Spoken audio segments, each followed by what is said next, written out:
بسم اللہ الرحمن الرحیم۔ السلام علیکم ورحمۃ اللہ وبرکاتہ۔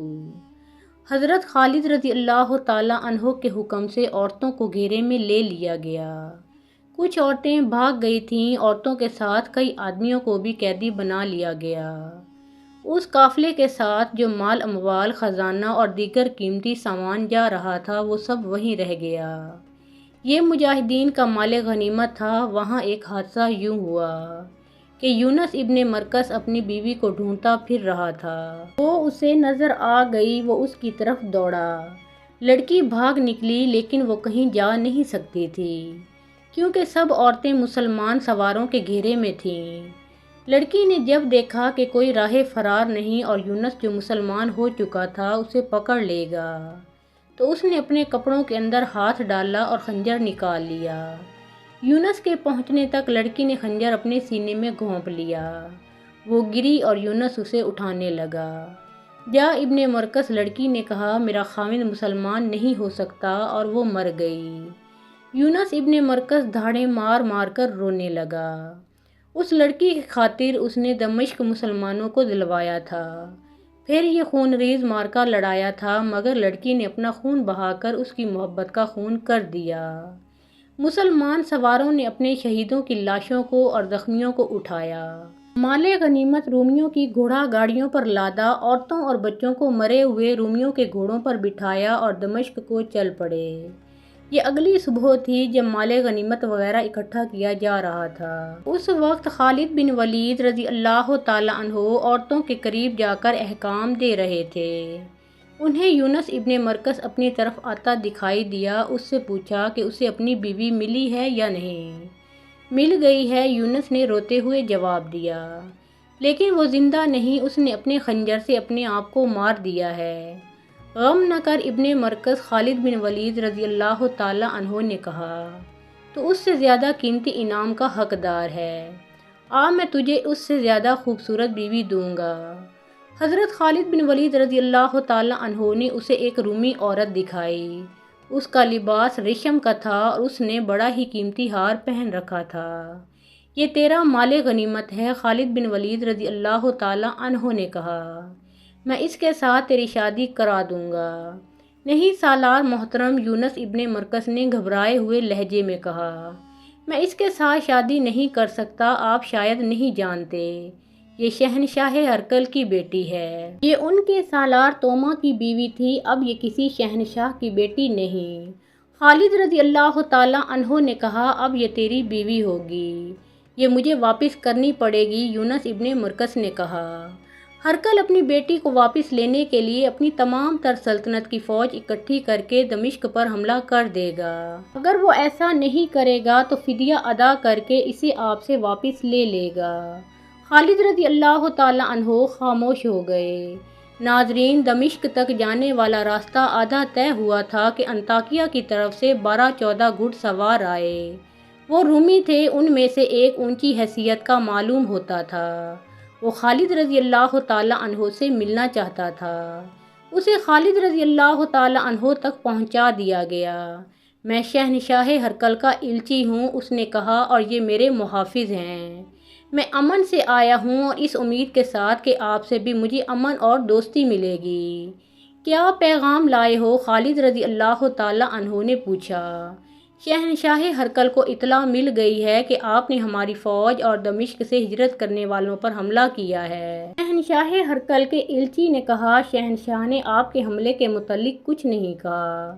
انہوں نے اپنی بیٹی واپس مانگی ہے اور کہا ہے کہ آپ جس قدر فدیہ طلب کریں گے وہ ادا کیا جائے گا۔ شہنشاہ نے یہ بھی کہا ہے کہ آپ فیاض اور کشادہ ظرف ہیں۔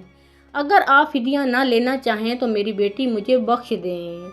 ہرقل نے خالد بن ولید رضی اللہ تعالیٰ عنہ کو فیاض اور کشادہ ظرف کہہ کر ان کی خوشامد نہیں کی تھی۔ وہی خالد رضی اللہ تعالیٰ عنہ جو میدان جنگ میں دشمن کے لیے قہر تھے، میدان جنگ کے باہر اتنے فیاض تھے۔ اگر تمہارے شہنشاہ نے بخشش مانگی ہے تو اس کی بیٹی کو بخشش کے طور پر لے جاؤ، خالد رضی اللہ تعالیٰ عنہ نے الچی سے کہا، اور رکابوں پر کھڑے ہو کر بلند آواز سے حکم دیا، رومیوں کے شہنشاہ ہرقل کی بیٹی کو اس کے ایلچی کے حوالے کر دو۔ خدا کی قسم میں نے تم سب کی طرح اسے بخشش کے طور پر چھوڑ دیا ہے۔ ہمیں ہرقل کی سلطنت چاہیے، اس کی بیٹی نہیں۔ ہرقل کی بیٹی اس کے سفیر کے ساتھ چلی گئی۔ یونس ابن مرکس نے ٹھیک کہا تھا کہ ہرقل ہر قیمت پر اپنی بیٹی واپس لے لے گا۔ یونس کو خالد رضی اللہ تعالیٰ عنہ نے اپنے حصے کے مال غنیمت میں سے بے انداز انعام دینا چاہا، لیکن اس نے صاف انکار کر دیا اور کہا کہ وہ باقی عمر شادی نہیں کرے گا۔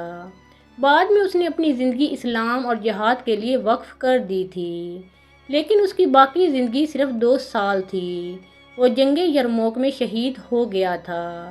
خالد بن ولید رضی اللہ تعالیٰ عنہ جب مال غنیمت کے ساتھ دمشق میں داخل ہوئے تو ان کی فوج نے دیوانہ وار ان کا استقبال کیا۔ وہ کامیاب لوٹے تھے۔ خالد رضی اللہ تعالیٰ عنہ نے پہلا کام یہ کیا کہ امیر المومنین ابو بکر صدیق رضی اللہ تعالیٰ عنہ کے نام بڑا لمبا پیغام لکھوایا، جس میں انہیں دمشق کی فتح کی خوشخبری سنائی۔ یہ بھی لکھا کہ وہ دمشق میں کس طرح داخل ہوئے تھے۔ انہوں نے تفصیل سے لکھا کہ وہ کس طرح رومیوں کے پیچھے گئے اور ان کے سالار توما اور ہربیز کو ہلاک کیا، پھر ہرقل کی بیٹی کس طرح سے واپس کی۔ مال غنیمت کے متعلق لکھا کہ اس کا 5واں حصہ خلافت کے لیے جلدی بھیج دیا جائے گا۔ خالد رضی اللہ تعالیٰ عنہ نے یہ پیغام اکتوبر 634 کی پہلی تاریخ 12 شعبان 13 ہجری کے روز بھیجا تھا۔ قاصد روانہ ہو گیا۔ کئی گھنٹے گزر گئے تو ابو عبیدہ رضی اللہ تعالیٰ عنہ خالد رضی اللہ تعالیٰ عنہ کے خیمے میں آئے۔ ابو عبیدہ رضی اللہ تعالیٰ عنہ مغموم تھے۔ خالد رضی اللہ تعالیٰ عنہ نے پوچھا کہ ان کا چہرہ ملول کیوں ہے۔ ابن ولید ابو عبیدہ رضی اللہ تعالیٰ عنہ نے بوجھل آواز میں کہا، خلیفہ ابو بکر صدیق رضی اللہ تعالیٰ عنہ فوت ہو گئے ہیں اور اب عمر رضی اللہ تعالیٰ عنہ خلیفہ ہیں۔ خالد رضی اللہ تعالیٰ عنہ سن ہو کے رہ گئے اور کچھ دیر ابو عبیدہ رضی اللہ تعالیٰ عنہ کے منہ پر نظریں جمائے رہے۔ کب فوت ہوئے ہیں؟ خالد رضی اللہ تعالیٰ عنہ نے سرگوشی میں یوں پوچھا جیسے سسکیاں لے رہے ہوں۔ 22 جمادی الاخر کے روز ابو عبیدہ رضی اللہ تعالیٰ عنہ نے جواب دیا۔ یہ تاریخ 22 اگست 634 تھی۔ حضرت ابو بکر صدیق رضی اللہ تعالیٰ عنہ کو فوت ہوئے 1 مہینہ اور 8 دن ہو گئے تھے۔ اطلاع اتنی دیر سے کیوں آئی؟ اطلاع جلدی آ گئی تھی۔ ابو عبیدہ رضی اللہ تعالیٰ عنہ نے جواب دیا۔ مدینہ سے قاصد آیا تو اس نے دیکھا کہ ہم نے دمشق کا محاصرہ کر رکھا ہے۔ اس نے سوچا کہ محاصرے کے دوران یہ اطلاع دی تو اپنے لشکر میں قحرام بپا ہو جائے گا اور اس کا محاصرے پر بہت برا اثر پڑے گا۔ اس نے صرف یہ بتایا کہ مدینہ میں خیریت ہے اور کمک آ رہی ہے۔ 1-2 دنوں بعد اس نے پیغام مجھے دے دیا اور چلا گیا۔ میں نے پڑھا اور یہی بہتر سمجھا کہ دمشق کا فیصلہ ہو جائے تو تجھے اور لشکر کو اطلاع دوں۔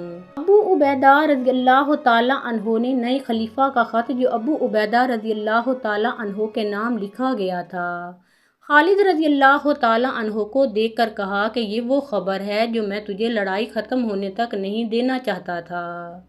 خالد رضی اللہ تعالیٰ عنہ خط پڑھنے لگے۔ خلیفہ عمر رضی اللہ تعالیٰ عنہ نے ابو عبیدہ رضی اللہ تعالیٰ عنہ کو لکھا تھا۔ خلیفۃ المسلمین عمر رضی اللہ تعالیٰ عنہ کی طرف سے ابو عبیدہ رضی اللہ تعالیٰ عنہ کے نام، بسم اللہ الرحمن الرحیم، میں تجھے اللہ سے ڈرتے رہنے کی نصیحت کرتا ہوں۔ اللہ لا زوال ہے جو ہمیں گمراہی سے بچاتا ہے اور اندھیرے میں روشنی دکھاتا ہے۔ میں تمہیں خالد بن ولید کی جگہ وہاں کے تمام لشکر کا سپہ سالار مقرر کرتا ہوں۔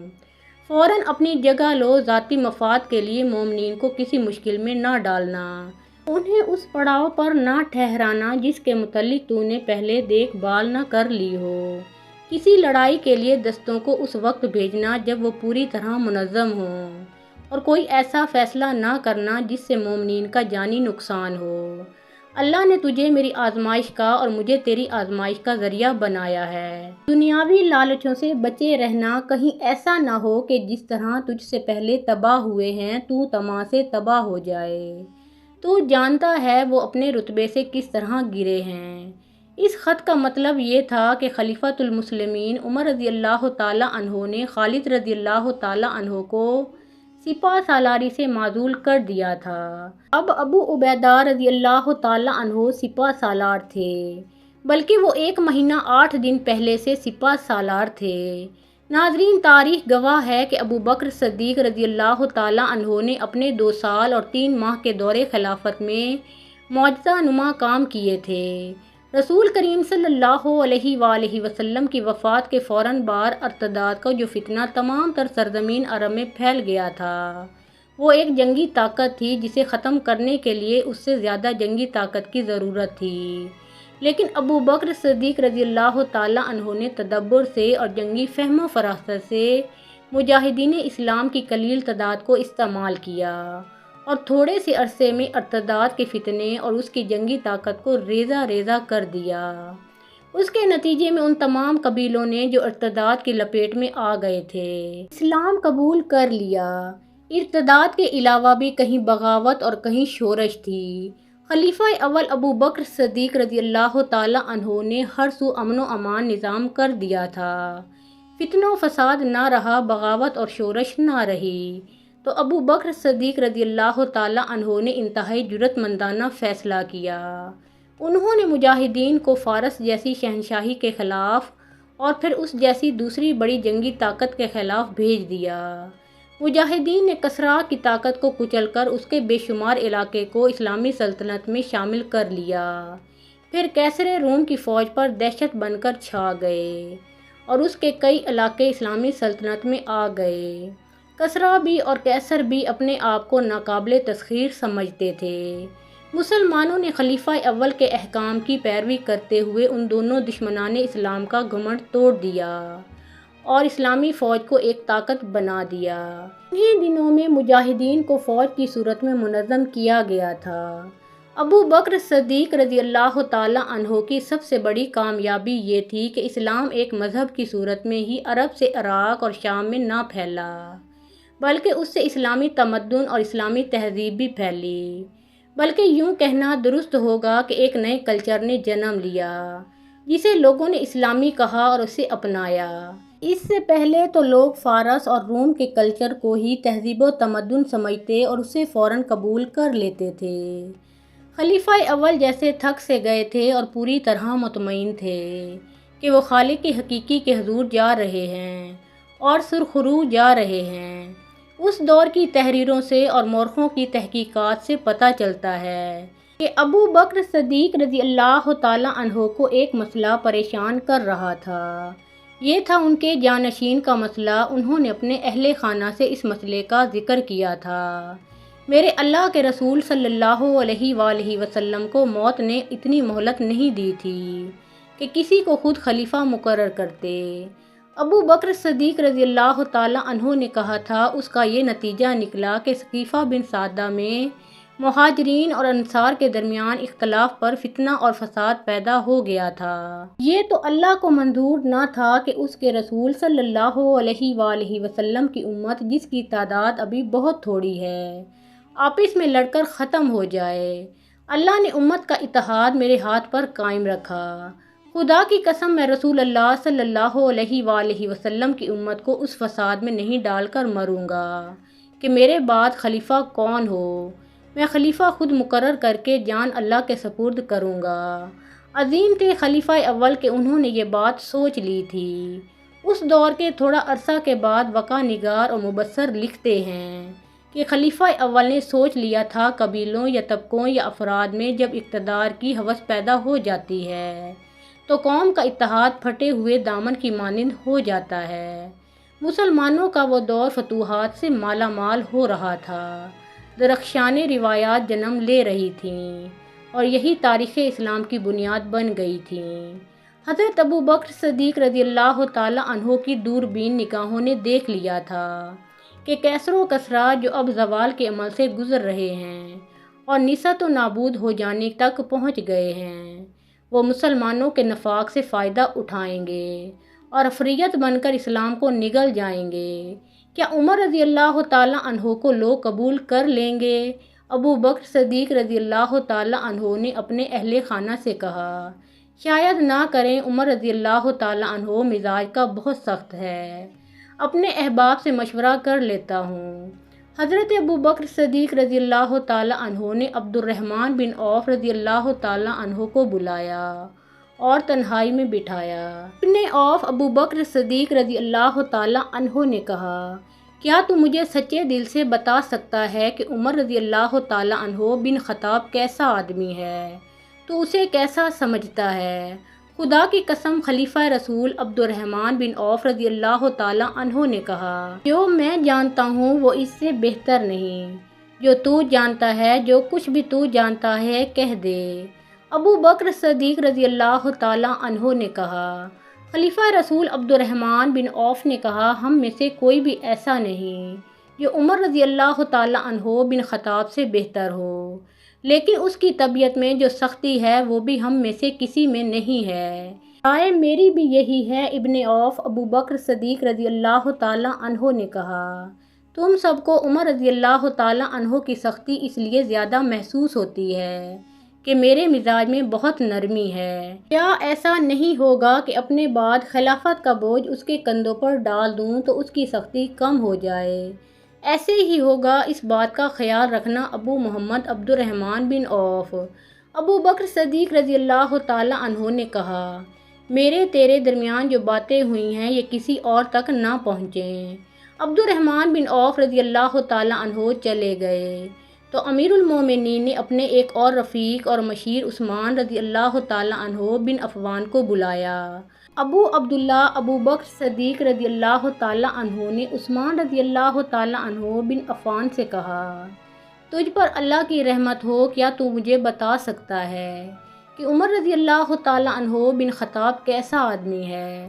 امیر المومنین عثمان بن عفان رضی اللہ تعالیٰ عنہ نے جواب دیا، خدا کی قسم، ابن خطاب کو تو مجھ سے زیادہ اچھی طرح جانتا ہے، پھر تو مجھ سے کیوں پوچھتا ہے؟ اس لیے کہ میں اپنی رائے رسول اللہ صلی اللہ علیہ وآلہ وسلم کی امت پر نہیں ٹھونسنا چاہتا۔ ابو بکر صدیق رضی اللہ تعالیٰ عنہ نے کہا، میں تیری رائے ضرور لوں گا۔ امیر المومنین عثمان رضی اللہ تعالیٰ عنہ نے جواب دیا، عمر رضی اللہ تعالیٰ عنہ کا باطن اس کے ظاہر سے بہت اچھا ہے، جو علم و دانش اس کے پاس ہے وہ ہم میں سے کسی میں نہیں۔ ایک اور سوال کا جواب دے دے ابو عبداللہ، اگر میں اپنے بعد خلافت عمر رضی اللہ تعالیٰ عنہ کے سپرد کر جاؤں تو تیرا کیا خیال ہے کہ وہ تم سب پر سختی کرے گا؟ ابن خطاب جو کچھ بھی کرے گا ہم اس کی اطاعت میں فرق نہیں آنے دیں گے۔ عثمان رضی اللہ تعالیٰ عنہ بن عفان نے کہا، ابو عبداللہ، اللہ تجھ پر رحم و کرم کرے۔ ابو بکر صدیق رضی اللہ تعالیٰ عنہ نے کہا، میں نے جو کچھ تجھے کہا اور تو نے جو مجھے کہا یہ کسی اور کے کانوں پہ نہ پہنچے۔ ناظرین، ابو بکر صدیق رضی اللہ تعالیٰ عنہ نے کئی اور صحابہ کرام سے عمر رضی اللہ تعالیٰ عنہ کے متعلق رائے لی، ان میں مہاجرین بھی تھے، انصار بھی، اور ابو بکر صدیق رضی اللہ تعالیٰ عنہ نے ہر ایک سے کہا تھا کہ وہ کسی اور سے اس گفتگو کا ذکر نہ کرے، لیکن یہ معاملہ اتنا اہم تھا کہ انہوں نے ایک دوسرے کے ساتھ بات کی۔ یہ آئندہ خلافت کا معاملہ تھا اور صحابہ کرام رضی اللہ تعالیٰ عنہم کے لیے مسئلہ یہ تھا کہ ابو بکر صدیق رضی اللہ تعالیٰ عنہ عمر رضی اللہ تعالیٰ عنہ کو خلیفہ مقرر کر رہے تھے۔ عمر رضی اللہ تعالیٰ عنہ سخت طبیعت کے مالک تھے، ان کے فیصلے بڑے سخت ہوتے اور وہ بڑی سختی سے ان پر عمل کراتے تھے۔ ان سب نے ایک وفد اس مقصد کے لیے بنایا کہ ابو بکر صدیق رضی اللہ تعالیٰ عنہ کو قائل کریں کہ عمر بن خطاب رضی اللہ تعالیٰ عنہ کو خلیفہ مقرر نہ کریں۔ یہ وفد خلیفہ اول کے پاس گیا اور آپ رضی اللہ تعالیٰ عنہ سے کہا کہ آپ عمر رضی اللہ تعالیٰ عنہ کو خلیفہ مقرر نہ کریں، کیونکہ عمر رضی اللہ تعالیٰ عنہ ہم پر بہت سختی کرے گا۔ مگر آپ رضی اللہ تعالیٰ عنہ نے وفد کی بات نہ مانی اور فرمایا کہ تمام لوگوں کو سنا دو، میں نے عمر بن خطاب رضی اللہ تعالیٰ عنہ کو خلیفہ مقرر کر دیا ہے۔ وہ سب جو اب ابو بکر صدیق رضی اللہ تعالیٰ عنہ کو ان کے فیصلے کے خلاف قائل کرنے آئے تھے، وہ سب خاموش ہو گئے اور شرمسار بھی ہوئے کہ انہوں نے امیر المومنین کو بیماری کی حالت میں پریشان کیا ہے۔ وہ سب اٹھ کر چلے گئے۔ اس سے اگلے روز ابو بکر صدیق رضی اللہ تعالیٰ عنہ نے عثمان بن عفان رضی اللہ تعالیٰ عنہ کو بلایا۔ عثمان رضی اللہ تعالیٰ عنہ خلیفہ کے کاتب تھے۔ ابو عبداللہ لکھ جو میں بولتا ہوں۔ انہوں نے لکھوایا بسم اللہ الرحمن الرحیم۔ یہ وصیت ہے جو ابو بکر صدیق رضی اللہ تعالیٰ عنہ بن ابو قحافہ نے اس وقت لکھوائی ہے جب وہ دنیا سے رخصت ہو کر موت کے بعد کی زندگی میں داخل ہو رہا ہے۔ ایسے وقت پکا کافر بھی ایمان سے آتا ہے، اور جس نے کبھی سچ نہ بولا ہو وہ بھی سچ بولنے لگتا ہے۔ میں اپنے بعد عمر رضی اللہ تعالیٰ عنہ بن خطاب کو تمہارا خلیفہ مقرر کرتا ہوں۔ تم سب پر اس کی اطاعت فرض ہے۔ میں نے تمہاری بھلائی اور بہتری میں کوئی کسر نہیں رہنے دی۔ اگر عمر رضی اللہ تعالیٰ عنہ نے تم پر زیادتی کی اور عدل و انصاف نہ کیا تو وہ ہر انسان کی طرح اللہ کے حضور جواب دہ ہوگا۔ مجھے امید ہے کہ عمر رضی اللہ تعالیٰ عنہ عدل و انصاف کا دامن نہیں چھوڑے گا۔ میں نے جو فیصلہ کیا ہے اس میں تمہاری بھلائی اور بڑھائی کے سوا اور کچھ نہیں سوچا۔ وصیت لکھواتے لکھواتے ابو بکر صدیق رضی اللہ تعالیٰ عنہ پر غشی طاری ہو گئی تھی۔ انہوں نے یہاں تک لکھوایا میں اپنے بعد عمر بن خطاب کو اور غشی میں چلے گئے۔ عثمان بن عفان رضی اللہ تعالیٰ عنہ نے خود یہ فقرہ مکمل لکھ دیا۔ تمہارا خلیفہ مقرر کرتا ہوں، تم سب پر اس کی اطاعت فرض ہے۔ میں نے تمہاری بھلائی اور بہتری میں کوئی کسر نہیں رہنے دی۔ ابو بکر صدیق رضی اللہ تعالیٰ عنہ ہوش میں آ گئے۔ ابو عبداللہ ابو بکر صدیق رضی اللہ تعالیٰ عنہ نے کہا، پڑھ جو میں نے لکھوایا ہے۔ عثمان بن عفان رضی اللہ تعالیٰ عنہ نے پڑھ کر سنایا۔ اللہ اکبر۔ ابو بکر صدیق رضی اللہ تعالیٰ عنہ نے کہا، خدا کی قسم تو نے جو سوچ کر لکھا ہے وہ سوچ غلط نہیں تھی۔ تو نے یہ سوچ کر عبارت پوری کر دی کہ میں غشی کی حالت میں ہی دنیا سے رخصت ہو گیا تو نامکمل وصیت خلافت کے لیے جھگڑے کا باعث بن جائے گی۔ بے شک امیر المومنین عثمان بن عفان رضی اللہ تعالیٰ عنہ نے کہا، میں نے یہی سوچ کر عبارت مکمل کر دی ہے، اللہ تجھے اس کی جزا دے۔ ابو بکر صدیق رضی اللہ تعالیٰ عنہ نے کہا۔ انہوں نے عثمان رضی اللہ تعالیٰ عنہ بن عفان کے الفاظ نہ بدلے اور وصیت مکمل لکھوا دی۔ مجھے اٹھا کر مسجد کے دروازے تک لے چلو۔ امیر المومنین نے کہا، ان کے مکان کا ایک دروازہ مسجد میں کھلتا تھا۔ وہ دروازہ کھولا گیا، نماز کا وقت تھا۔ بہت سے لوگ مسجد میں آ چکے تھے۔ نمازیوں نے انہیں دیکھا تو متوجہ ہوئے۔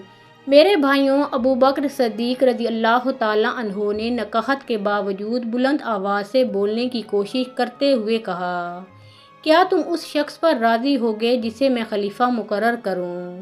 میں نے اس میں تمہاری بھلائی سوچی ہے اور اپنے کسی رشتہ دار کو خلیفہ مقرر نہیں کیا۔ میرے بعد عمر بن خطاب رضی اللہ تعالیٰ عنہ خلیفہ ہوگا۔ کیا تم سب اس کی اطاعت کرو گے؟ ہاں امیر المومنین، بہت سی آوازیں سنائی دیں۔ ہم اس فیصلے کو قبول کرتے ہیں۔ ہم ابن خطاب کی اطاعت قبول کریں گے۔ اس کے بعد ابو بکر صدیق رضی اللہ تعالیٰ عنہ نے وصیت پر اپنی مہر ثبت کر دی۔